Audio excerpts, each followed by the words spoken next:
When I do these videos, I never talk about my job. And there's two reasons for that. Firstly, it's not very interesting. And secondly, I doubt my employers would see me as a particularly good advert for their company. But yesterday I went on a training course, and I will always sign up for a training course.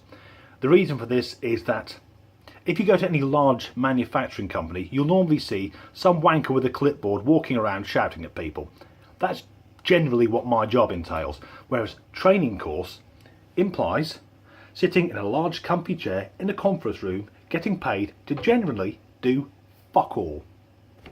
And the course yesterday was called Cybersecurity in the Workplace, and I thought that's brilliant because that's got fuck all to do with me whatsoever. And then I found out it's a presentation, and for me that's the holy grail. Because firstly, presentation means it can be completely one-sided. I have got to do nothing. And secondly, I have a slightly sick hobby that whenever I see these presentations, I like to see how utterly fucking broken the person doing it is.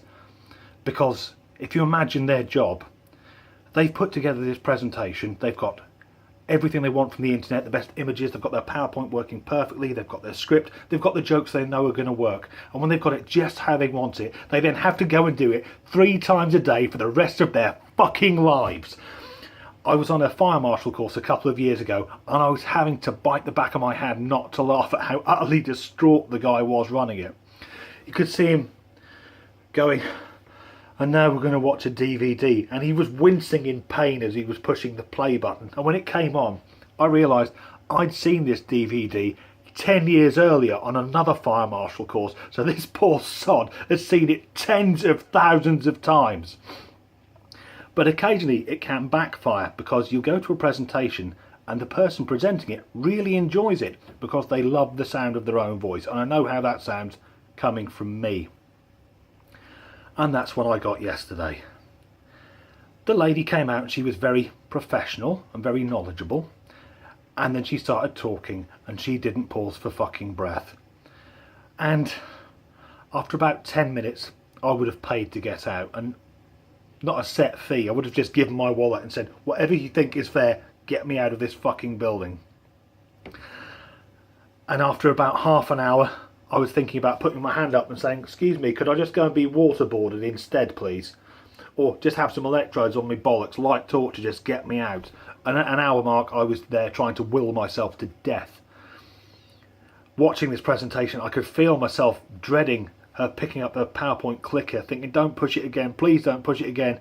She'd push it and it'd be another fucking graph. It's another graph I don't understand of things that don't apply to me. Just make it fucking stop.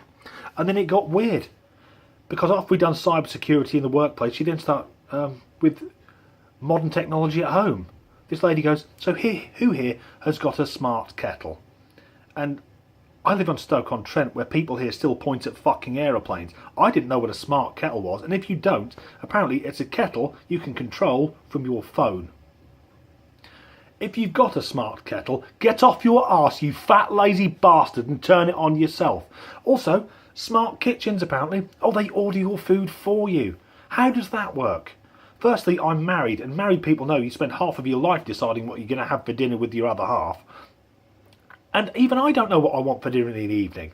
I cleaned out my kitchen over Christmas and I found a tin of soup that was out of date by 9 fucking years. How's a computer going to know? And then it went really fucking strange where she goes, in the future, the military may be able to fit guns to drones. And I thought, well, at the minute they've got fucking Hellfire missiles on them, so some bloke in Arizona can blow the shit out of someone in Syria. And this video hasn't really got an end, because yesterday didn't seem to have an end. I saw the people who came out of the class after, well, yeah, the class after me, and they looked like they'd spent the last 3 hours watching puppies being beaten to death with hammers. So that's me, Disgruntled Danny, on workplace training.